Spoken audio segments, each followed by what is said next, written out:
Acts 14. And it came to pass in Iconium that they went both together into the synagogue of the Jews, and so spake that a great multitude both of the Jews and also of the Greeks believed. But the unbelieving Jews stirred up the Gentiles, and made their minds evil affected against the brethren.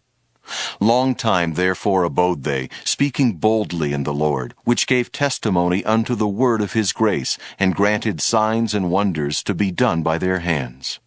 But the multitude of the city was divided, and part held with the Jews, and part with the apostles. And when there was an assault made both of the Gentiles and also of the Jews with their rulers to use them despitefully and to stone them, they were ware of it, and fled unto Lystra and Derbe, cities of Lycaonia, and unto the region that lieth round about. And there they preached the gospel. And there sat a certain man at Lystra, impotent in his feet, being a cripple from his mother's womb, who never had walked. The same heard Paul speak, who steadfastly beholding him, and perceiving that he had faith to be healed, said with a loud voice, Stand upright on thy feet. And he leaped and walked.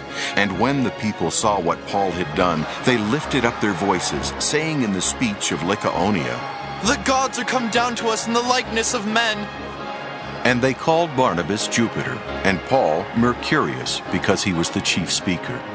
Then the priest of Jupiter, which was before their city, brought oxen and garlands unto the gates, and would have done sacrifice with the people, which when the apostles Barnabas and Paul heard of, they rent their clothes, and ran in among the people, crying out and saying, Sirs, why do ye these things? We also are men of like passions with you, and preach unto you that ye should turn from these vanities unto the living God, which made heaven and earth and the sea and all things that are therein, who in times past suffered all nations to walk in their own ways. Nevertheless, he left not himself without witness, in that he did good, and gave us rain from heaven, and fruitful seasons, filling our hearts with food and gladness. And with these sayings scarce restrained they the people, that they had not done sacrifice unto them. And there came thither certain Jews from Antioch and Iconium, who persuaded the people, and having stoned Paul, drew him out of the city, supposing he had been dead. Howbeit, as the disciples stood round about him, he rose up, and came into the city, and the next day he departed with Barnabas to Derbe.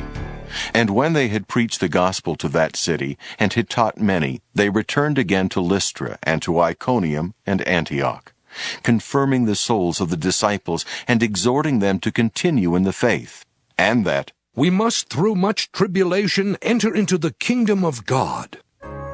And when they had ordained them elders in every church, and had prayed with fasting, they commended them to the Lord, on whom they believed. And after they had passed throughout Pisidia, they came to Pamphylia. And when they had preached the word in Perga, they went down into Attalia, and thence sailed to Antioch, from whence they had been recommended to the grace of God for the work which they fulfilled. And when they were come, and had gathered the church together, they rehearsed all that God had done with them, and how he had opened the door of faith unto the Gentiles. And there they abode long time with the disciples.